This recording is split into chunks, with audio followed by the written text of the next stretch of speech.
In this lesson, we're going to be talking about getting reviews from your customers. Now, I know it could be overwhelming because you have multiple pages, right? You have a Google business page, you have a Yelp business page, even people can review on Facebook. But if you want to focus on one, such as Yelp, that's great, or focus on just Google, that's fine too. But hopefully, eventually, you'll get enough business down the line where you can kind of basically send some people to get reviews on Yelp or send someone to Google to get reviews on there to kind of like balance it out so that when people search you up on different pages, they can see that you have reviews on either Google or Yelp. But for now, you can focus on one. For example, maybe you want to focus just on Yelp. So some of the things that we can do to get more reviews is one, you can start off by reaching out to previous clients and customers for reviews.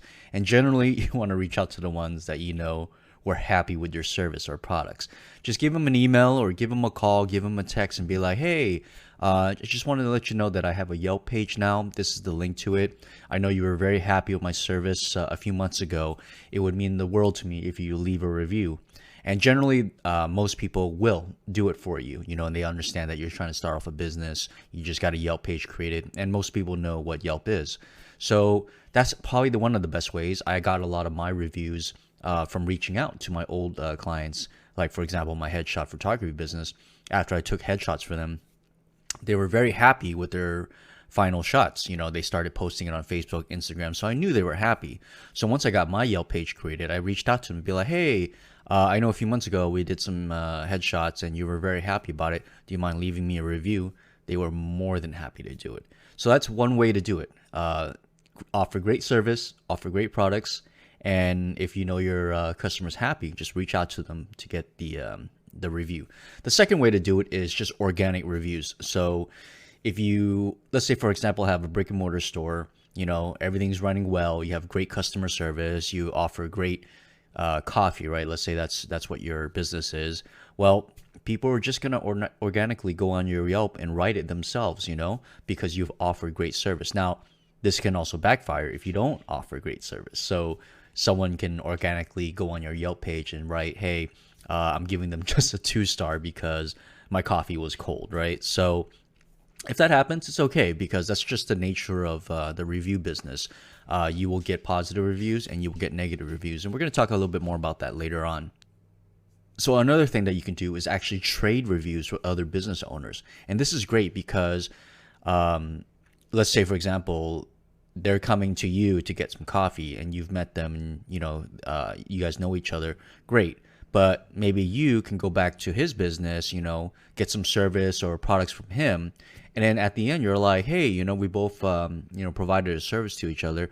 Why don't we trade reviews? Now, I know Yelp sort of doesn't really endorse this, but it is still okay to do because you're not technically like giving an offer for like a discount or something like that for a review. You basically just have met each other as business owners. You both fulfill the service and you both are happy and you guys are willing to just say, hey, let's just leave a review for each other. And I was able to do this with some of my other clients who were business owners.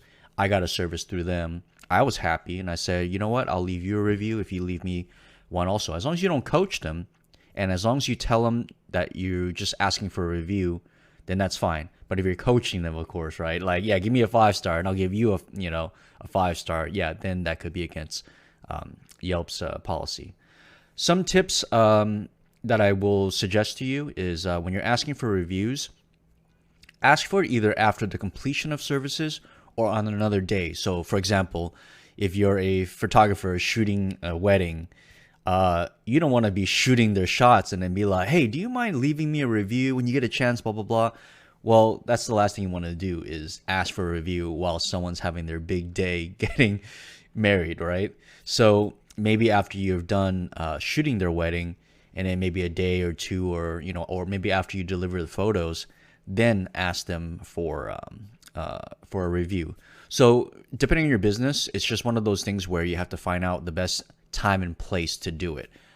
You don't want to be asking them at the wrong time because then you're putting stress on them and then you're stopping your service just to ask them to write a Yelp review. It could be very negative. So All right, number two, do not be too pushy. You can ask for reviews casually, but you cannot pressure someone. So, for example, if you told them once already, hey, do you mind writing me a Yelp review? They go, great. Well, maybe they forgot, right? Maybe you can give them a reminder, hey, just so I'm still waiting for your Yelp review. But after that, maybe don't keep calling them, hey, I didn't get one yet. Hey, I'm still waiting for my Yelp review.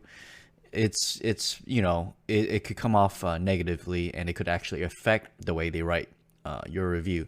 So if you just casually already mentioned it to them and they said they will, but you don't see it, I would just leave it. I wouldn't pressure them anymore, because either they don't want to, or there could be something negative that they want to write about your business, but they're just refraining from writing a review overall. Now, Yelp often has algorithms that filters out unreliable reviews, and this is very common if, let's say, for example, a new Yelp account is registered, and that is like their first review or something like that. Well, if they write their first review on your Yelp page, Yelp might say, well, this is unreliable. They don't have a track history of writing reviews, so we're going to go and filter out. So it's okay. It's all a numbers game in the end. You just want to get as much reviews as possible, and as much positive reviews as possible. They'll keep the ones that are reliable to be displayed, and then the ones that are not reliable, they're just going to filter it out. So these are my tips on how to get more reviews from your customers. And yeah, once you get a lot of reviews on your page, it's just going to help you out overall for your business reputation.